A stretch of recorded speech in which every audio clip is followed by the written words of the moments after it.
ஹாய்ப்பா, இன்னைக்கு வந்து எதை பத்தி பார்க்க போறோம்னா ஹேர் கலர். இடையில ஹேர் கலர் ப்ராப்பரான ஹேர் கலர் போடல. இதை போடாதீங்கன்னு போன வாரத்துக்கு முந்தின வாரம் ஒரு வீடியோ போட்டிருந்தேன். இதை போடுங்கன்னு இந்த வீடியோ போடுறேன். ஏன்னா இது கெமிக்கல் ஃப்ரீ. இது வந்து காதி பிராண்டு. இது வந்து ரொம்ப நல்லா இருக்குன்னு நான் கேள்விப்பட்டிருக்கேன். சரி வாங்கி நம்ம ஒரு ரிவ்யூ கொடுத்துடலாம். இதை வாங்கியிருக்கேன். இதை வாங்கினது 234க்கு நான் இதை வாங்கினேன். ஆன்லைன்ல தான் வாங்கினேன். நீங்களும் செக் பண்ணுங்க.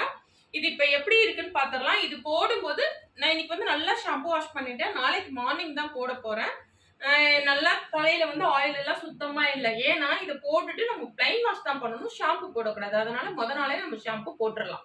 அப்படி இல்லைன்னா ஷாம்பு போட்டு வாஷ் பண்ணிட்டு காஞ்சதுக்கு அப்புறம் இதை யூஸ் பண்ணலாம். இது போடும்போது வந்து நமக்கு வந்து தலையில இருக்க பொடுகு எல்லாமே கிளியர் பண்ணிரும். அப்புறம் வந்து கண்டிஷனர் போட்ட மாதிரி முடி சில்கியா ஷைனியா இருக்கும். அப்புறம் இதுல பிபிடி இல்ல, பெராக்சைடு இல்ல, அமோனியா இல்ல. இது ஹெர்பல் பிராண்ட் தான். வாங்க ஓபன் பண்ணி எப்படி இருக்குன்னு பாத்துடலாம். சில்வர் இதுல கொடுத்திருக்காங்க. ஆனா நம்ம இதை மிக்ஸ் பண்ணும்போது பிளாஸ்டிக் பவுல்ல வார்ம் வாட்டர்ல தான் மிக்ஸ் பண்ணணும். வாங்க